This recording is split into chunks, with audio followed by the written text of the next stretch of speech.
오늘 우리가 함께 파고들 주제는 바로 일과 직장입니다. 네, 정말 우리 삶에서 뗄 수 없는 부분이죠. 그렇죠. 어쩌면 우리 삶에 가장 많은 시간을 보내는 곳인데 혹시 그 공간을 완전히 다르게 해석할 방법은 없을까요? 관점을 좀 바꿔보는 거죠. 네. 그래서 오늘 저희가 분석해 볼 자료가 천공스승이라는 분의 법문 일부인데요. 아, 네네. 직장을 그냥 돈벌이 수단이 아니라 나를 성장시키는 공부방으로 보라는 거예요. 공구빵이요? 네. 그리고 월급은 내 재산이 아니라 공부하는 데 필요한 학비다. 뭐 이런 굉장히 파격적인 관점을 제시하고 있어요. 하하, 학비요. 솔직히 처음 들으면 좀 뜬구름 잡는 소리처럼 들릴 수도 있죠. 과연 이런 관점이 이 치열한 현대 직장 생활에서 정말 현실적인 대안이 될 수 있을까요? 네, 그게 궁금하죠. 아니면 그냥 이상적인 구호에 그치는 걸까요? 오늘 한번 제대로 따져보겠습니다. 네, 오늘 자료의 핵심은 정말 말씀하신 대로 관점의 전환 하나로 직장 생활의 본질을 바꿀 수 있다는 그런 주장이에요. 관점의 전환, 네, 우리가 직장에 가는 이유를 이제 생계유지 활동에서 자기 수련 과정으로 재설정해야 한다, 이렇게 말합니다. 자기 수련이요? 그러면서 월급의 개념을 아주 재미있게 비틀어요. 월급은 내 노동의 대가가 아니라는 거죠. 그럼 뭔가요? 내가 이 사회라는 학교에서 공부하는 데 필요한 일종의 경비라는 겁니다. 아, 경비? 네, 뭐 교통비도 내고 밥도 사 먹고 사람들도 만나면서 사회를 배우는 데 드는 비용으로 보는 거예요. 그렇군요. 그래서 만약 정년 퇴직할 때까지 월급을 받았다면 그건 퇴직할 때까지 사회 공부를 무사히 마쳤다는 의미로 해석을 합니다. 월급이 공부 경비라 이게 말은 참 좋은데요. 근데 한편으로는 이런 생각도 들어요. 어떤 생각이요? 요즘 직장 내 부조리나 뭐 갑질 문제 이런 거 심각하잖아요. 아, 그럼요. 많죠. 만약에 상사가 부당한 일을 시키거나 동료가 나를 괴롭히는 상황에서 아, 이것도 다 공부다 이렇게 생각하는 게 과연 옳은 걸까요? 어떻게 보면 현실의 문제를 그냥 회피하고 정신 승리하라는 말처럼 들릴 수도 있거든요. 이 자료는 그런 비판에 대해선 뭐라고 하나요? 아, 그거 아주 중요한 지적이세요. 이 관점을 오해하면 모든 부조리를 그냥 참고 인내하라는 뜻으로 받아들일 수 있으니까요. 네, 그렇죠. 근데 자료의 논리는 조금 다릅니다. 여기서 말하는 공부는 수동적으로 그냥 당하는 게 아니에요. 아, 아니에요. 네. 능동적으로 모든 상황을 흡수해서 내 성장의 재료로 삼는다는 의미에 더 가깝습니다. 흡수한다. 예를 들어서 내가 보지 말아야 할 부조리를 봤어요. 그러면 그건 너는 저런 문제를 해결할 수 있는 실력 있는 인재가 되라. 뭐랄까 미션을 받은 거다. 이런 식으로 해석하는 거죠. 아, 여기서 핵심은 불평, 불만에 대한 태도입니다. 불평불만이요? 보통 부당한 일에 목소리를 내는 걸 불평이라고 하진 않잖아요. 그 둘의 차이가 중요하겠네요. 그렇죠. 자료에서 말하는 불평, 불만은 상황을 개선하려는 어떤 노력 없이 그냥 환경 탓, 남 탓만 하는 그런 부정적인 에너지를 의미하는 것 같아요. 아, 그냥 투덜대는 거. 네.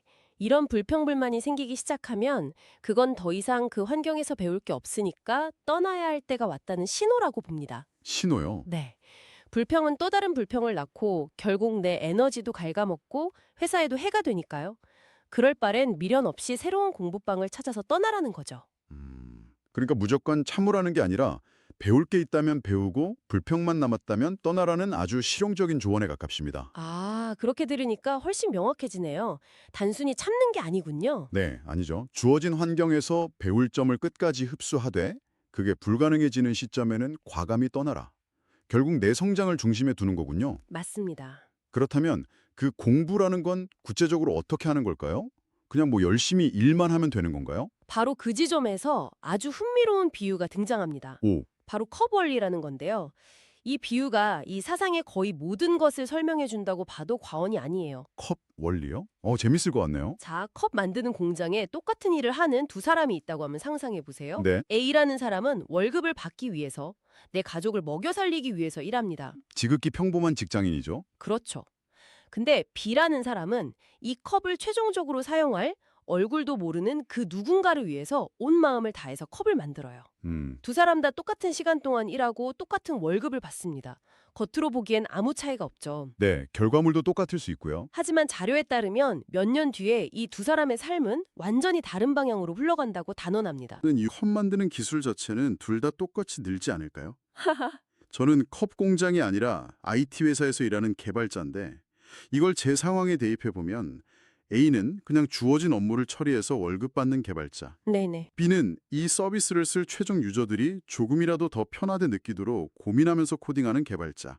뭐 이런 차이일 텐데 이게 정말 인생을 바꿀 정도의 차이를 만들어낼까요? 바로 그 지점에서 생각의 질량이라는 개념이 나옵니다. 생각의 질량이요? 네, 내 자신과 내 가족만을 위해 일하는 A는 시간이 갈수록 생각의 폭이 좁아지고 그 질량이 떨어진대요. 아, 반면에 남을 위해, 즉 컵을 쓸 사람을 위해 일하는 B는 보이지 않는 지혜가 생기면서 생각의 질량이 계속해서 높아진다는 겁니다. 지혜요? 이게 단순히 뭐 착하게 살자는 그런 윤리적인 이야기가 아니에요. 생각의 질량이 높은 사람은 더 큰 일을 처리할 수 있는 능력이 생기고 주변 사람들이 그를 알아보고 더 중요한 기회를 준다는 거죠. 아, 기회로 이어지는군요. 네, 결국에는 실력의 차이, 운명의 차이로 이어진다는 그런 논리입니다. 생각의 질량이라 추상적인 개념이긴 한데 와닿는 부분이 있네요. 근데 여기서 또 질문이 생겨요. 네, 말씀하세요. 오직 자기 자신의 만족과 표현을 위해서 일하는 위대한 예술가나 아니면 순수한 학문적 호기심으로 연구에 몰두하는 과학자도 있잖아요. 그렇죠. 이런 분들은 누구를 위해 일한다고 말하기 좀 어려운데도 인류에 엄청난 기여를 하기도 하고요. 이런 경우는 이 컵 원리를 어떻게 설명할 수 있을까요? 아, 아주 예리한 질문이세요. 그게 바로 이 사상의 핵심을 파고드는 질문이거든요. 아, 그런가요? 왜 남을 위해 일할 때 지혜가 생기고 생각의 질량이 높아지는가? 자료는 그 근원을 한국의 건국이념이기도 한 홍익인간 사상에서 찾습니다. 아, 홍익인간이요. 널리 인간을 이롭게 하라는 뜻이죠. 맞습니다. 교과서에서 본 이후로 정말 까맣게 잊고 있었네요. 그렇죠. 보통은 그냥 오래됐고 좀 추상적인 개념으로 생각하잖아요. 네. 그런데 이 자료는 홍익인간을 현대사회를 살아가는 가장 강력하고 실용적인 생존 전략으로 재해석합니다. 생존 전략이요? 네, 사람을 널리 이롭게 하는 삶을 살려고 노력할 때 비로소 우주 또는 자연이 그 사람에게 지혜라는 선물을 준다는 거예요. 와, 남을 위해서 살면 네 삶이 좋아지고 너를 위해서 살면 네 삶이 쪼그라들 것이다.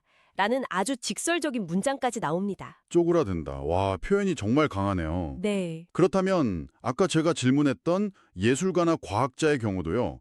그분들의 의도가 어땠든 간에 결과적으로 그 작품이나 연구가 수많은 사람들을 이롭게 했기 때문에 홍익인간의 범주에 들어간다고 볼 수 있겠군요. 정확합니다. 그래서 그분들에게 지혜와 영감이 따랐던 거고요. 바로 그거죠. 이 관점에서 보면 의도가 순수하게 나만을 향할 때 예를 들어 내가 이 작품으로 유명해져야지 또는 내가 이 연구로 돈을 벌어야지 하는 욕심이 들어가는 순간 지혜의 샘은 마른다고 봐요. 아, 그래서 직장에서의 컵 원리는 이 거대한 홍익인간 철학을 내 삶에서 매일 실천할 수 있는 가장 현실적인 수행의 장이 되는 셈입니다. 수행의 장. 네, 컵을 쓸 사람, 내 코드를 쓸 유저를 위해 일하는 행위 자체가 사람을 널리 이롭게 하는 작은 실천이니까요. 와, 직장이라는 아주 세속적인 공간을 홍익인간 사상을 실천하는 수행의 장으로 본다는 게 정말 발상의 전환이네요. 네, 그렇죠. 그런데 이게 머리로는 이해가 되는데 막상 내일부터 출근해서 나는 오늘 컵을 쓸 사람을 위해 일하러 간다. 이렇게 마음 먹는다고 해서 하루아침에 사람이 바뀔 것 같진 않거든요. 당연하죠. 작심삼일로 끝나기 딱 좋을 것 같은데요.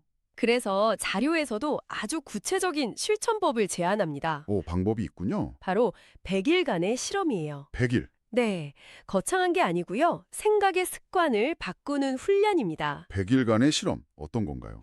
매일 아침 출근하면서 그리고 저녁에 잠자리에 들면서 딱 한 가지 생각만 계속 되새기는 겁니다. 한 가지 생각이요. 네, 나는 저 컵을 쓸 사람을 위해 일하러 간다.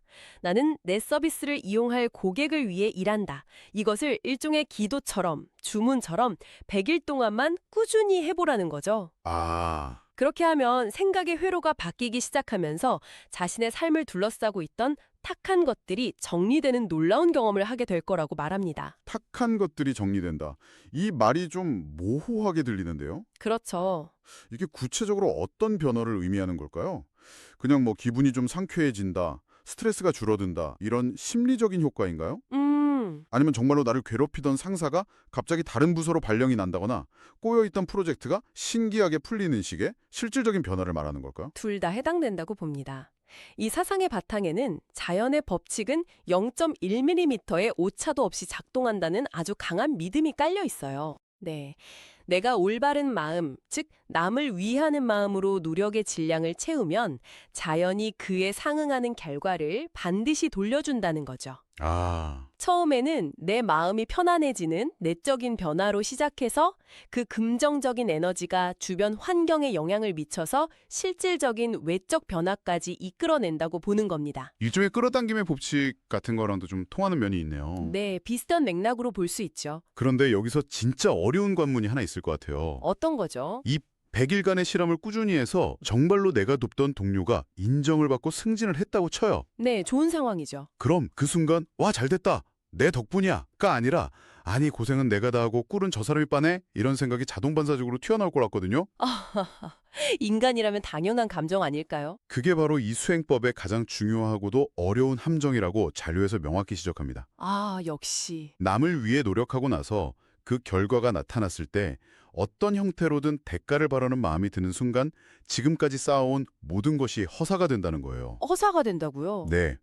내가 고생해서 저 사람이 저렇게 잘 됐는데 나한테 밥이라도 함께 사야 하는 거 아니야? 이런 생각이 드는 순간 내 생각의 질량은 다시 원래대로 돌아가 버린다는 거죠. 와, 정말 가혹한데요. 순수하게 상대가 잘 된 것을 축하하고 그걸로 완전히 끝내야만 보이지 않는 더 큰 보상이 나에게 돌아온다는 의미군요. 맞습니다. 자료에서는 이걸 아주 재밌는 비유로 설명하는데요. 네. 도움을 주고 나서 마치 난 괜찮아 아무것도 안 줘도 돼 라고 말하면서 등 뒤로는 손을 내밀고 있는 위선을 가장 경계해야 한다고 말해요. 등 뒤로는 손을 자연의 법칙은 그 뒷손을 귀신같이 알아본다는 거죠. 진정한 보상은 내가 대가를 바라지 않을 때 전혀 예상치 못한 곳에서 찾아온다고 강조합니다. 예상치 못한 곳에서 그게 새로운 기회일 수도 있고 귀인의 등장일 수도 있고요. 오늘 이야기를 쭉 나눠보니 일과 직장에 대한 굉장히 근원적인 질문을 던지는 철학이라는 생각이 드네요. 네, 맞아요. 정리를 한번 해보자면 직장을 나를 성장시키는 공부방으로 보고 월급은 학비로 여기는 관점에서 시작해서요. 네, 그게 시작이었죠. 그 공부의 핵심 방법론은 컵 원리, 즉 최종 사용자를 위해 일하는 마음이었고요. 네, 맞습니다. 그리고 그 근본 철학에는 홍익인간 사상이 자리하고 있었습니다. 마지막으로 이걸 삶에 적용하는 구체적인 방법으로 100일간의 실험까지 살펴봤네요. 네, 맞습니다. 이 모든 이야기의 기저에는 결국 자연 혹은 우주의 법칙에 대한 깊은 신뢰가 깔려 있다고 볼 수 있어요. 신뢰. 내가 눈앞의 이익을 따지지 않고 올바른 방향, 그러니까 남을 이롭게 하는 방향으로 꾸준히 나아가기만 하면 보이지 않는 거대한 힘이 결국 내 인생을 가장 좋은 길로 이끌어준다는 믿음이죠. 특정 신이나 종교를 믿으라는 게 아니라 오차 없이 작동하는 이 세상의 원리 그 자체를 믿어보라는 메시지로 읽힙니다. 자, 그럼 마지막으로 여러분께 이런 질문을 던지면서 마무리할까 합니다. 네. 오늘 우리가 살펴본 자료에서는 타인을 위해 헌신한 뒤 어떤 대가도 바라지 않을 때 진짜 보상이 온다고 말했습니다. 그런데 여기서 한 가지 더 깊이 들어가 볼 필요가 있을 것 같아요. 어떤 점이죠? 만약에요, 이 모든 원리를 다 이해하고 나의 궁극적인 성장을 위해서 타인을 돕는다면 그것도 과연 순수한 마음일까요? 아, 결국 그것도 나 자신을 위한 이기적인 행동이 아닐까요? 자연의 법칙이라는 게 과연 나의 성장을 위해 남을 돕는 척하는 그 미묘한 위선까지 전부 가려낼 수 있을까요? 아주 근원적인 질문이네요. 여러분의 일터에서 그리고 여러분의 마음속에서 이 질문에 대한 답을 한번 찾아보시는 건 어떨까요?